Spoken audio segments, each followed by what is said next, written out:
Hi, and welcome to Linda Lectures. Linda Lectures is the name my children gave to the parental speeches I often used to torture my children and their friends, as in, oh gosh, here comes another Linda lecture or a mom lecture, depending on their age. I especially like to deliver these gems while I had them all trapped in my car. I don't care if you agree or disagree, but I do hope you'll use these to start conversations when your family is trapped together.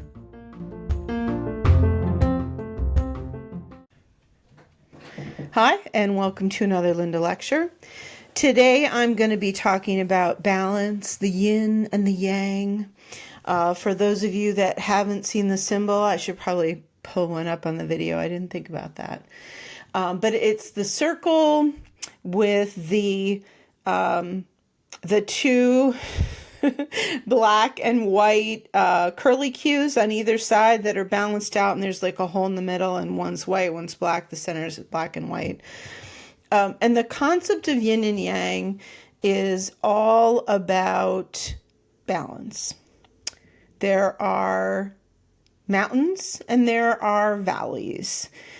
There are sunny days and rainy days. There are good things and bad things.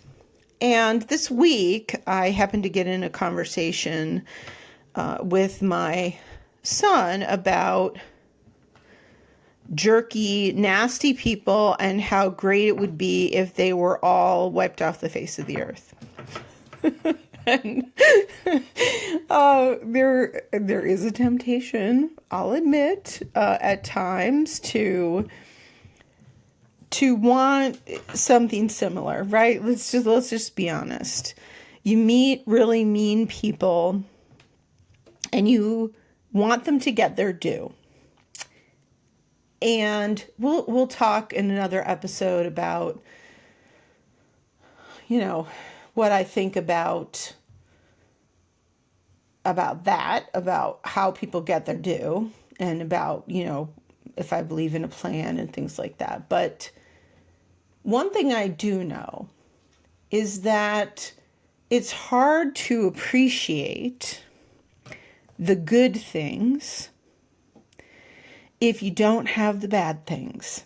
How would you ever be able to recognize someone being generous or acting with empathy or doing those things that are kind if you didn't also have the people that didn't do those things?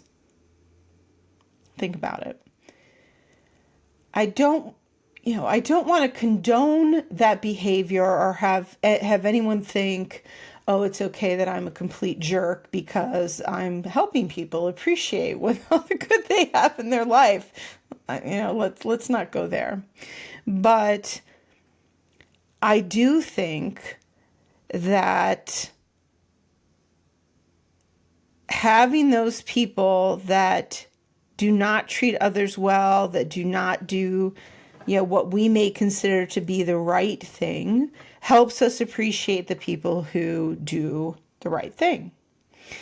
One of the phrases that, there's a couple quotes I'll throw in. One that I have always loved is, the deeper that sorrow carves into your soul, the more joy it can contain. So those bad times are carving that place through your soul that later gets filled up with the goodness, and you're able to appreciate it, right? You're able to be filled up by that joy because you know what it means to be lacking that joy in your life. I don't even necessarily get along with people that haven't had any adversity in their life. There's a depth to them that is lacking. Maybe that's why I like that quote so much, that it carves into your soul. There's a depth of understanding and of compassion and of empathy that you get when you have experienced things that aren't great. And I will talk about it in another episode, but I do believe people get their due, just not on the timeline we want and not in the way we think they're going to get it. I do think that sometimes you think a bad thing is happening to you, that you're the one who's experiencing the bad thing. But there's always a myriad of people involved with a bad thing. Say you get in an accident, that's a pretty bad thing, right? There are police officers that come to the scene. There may be EMTs. There may be people that stop by the side of the road. It's that butterfly effect of one thing happens and there's a domino effect because it affects everybody that gets involved with that bad situation. I'm getting into my thoughts about stuff that I want to go into later. So I'll stop talking about this now. But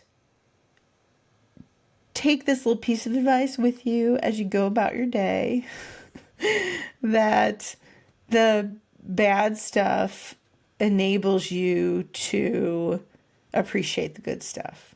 Yin and yang, right? You have to have both in this world. We naturally want, I think, to find people that are doing things wrong, people that aren't following the rules and mores. And so it's better if those people are really bad. Otherwise, we'd start nitpicking on the good people, if that makes any sense. My mom had a saying too, which we use here in our household a lot to remember my mom, Marianne. But she used to say, "It's not murder in the streets." If we would criticize anything she did or bring up anything bad that or something we wish she had done differently, "It's not murder in the street. It's not murder in the street."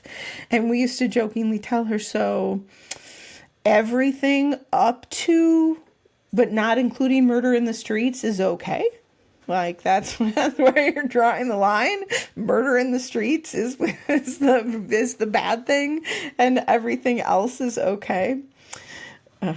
So anyhow, bad is part of life.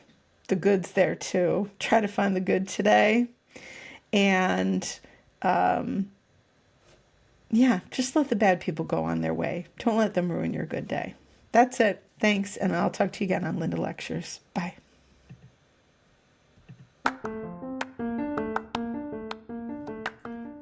Thanks for listening to this Linda Lecture. I hope you'll talk about these topics with your kids when it's age appropriate. They hear you even if they disagree, hate the process, or give your lectures a funny nickname. They are listening and taking their cues from you. Check out our polls and be part of future episodes by leaving comments in the Q&A or by leaving a voicemail at the number in the show description. Good luck out there. Don't take things too seriously, and I hope you'll join me again for another Linda Lecture.